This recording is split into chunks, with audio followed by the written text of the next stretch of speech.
Blake, this is one of those days that being out on the weather deck is a perk of the job. No complaints here.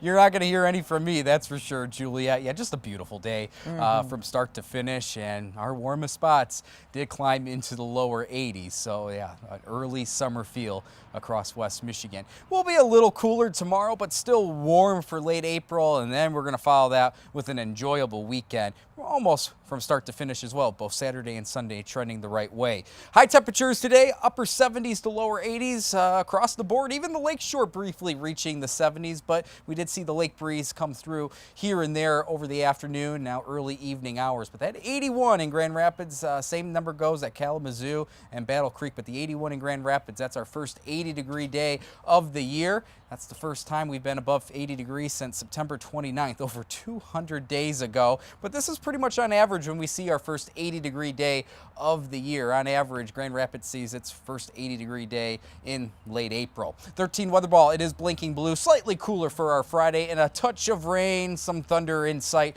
towards the afternoon and evening hours tomorrow. 13 weather ball brought to you by Countryside Greenhouse of Allendale. It's a beach day in Grand Haven. People enjoying the nice weather today. The setting sun just a touch after 8:30 in the evening, and everyone enjoying a partly to mostly sunny sky today, even as the evening goes on. Numbers will slide through the 60s as the evening progresses, and then finally bottom out in the lower 50s, maybe even some upper 40s in our coolest spots towards US 10. But tomorrow, we'll climb into the 60s at the very least, lower 70s in our warmest spots.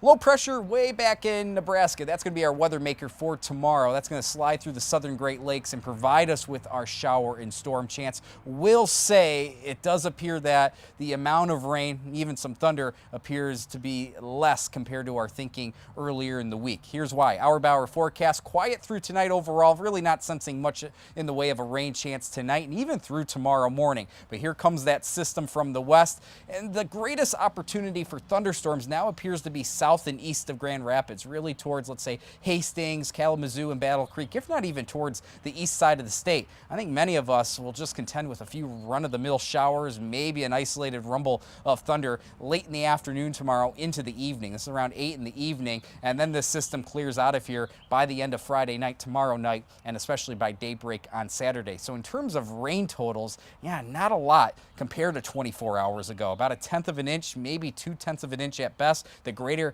amounts to our south and east where there's that better potential of some passing thunderstorms. So Friday's still an iffy day for those out and about activities, especially later in the day, but Saturday and Sunday trending the right way. Just some morning clouds on Saturday. That's really the only wrinkle in this weekend forecast. Temperatures around 60 on Saturday. Sunday a bit warmer, well in the 60s under that partly to mostly sunny sky. And there's the stubborn cloud coverage the first half of Saturday, but as high pressure builds, it allows for sinking air and the clouds to scurry out, and that's what will continue into Sunday. Temperatures tomorrow, 60s at the lake shore and especially north of I-96, our warmest spots south and east of Grand Rapids, where there is that greater opportunity of a few rumbles of thunder, a few thunderstorms, lower 70s there. 13 on your side, 7-day forecast. So we'll call it a scattered opportunity of showers, some thunder later tomorrow in the afternoon and evening. We dry out for the weekend, a little cooler but comfy, and then back into the 70s Monday and Tuesday. We do have to watch for additional thunderstorm opportunities Monday night into Tuesday. Behind that, we're back in the 60s next Wednesday and Thursday.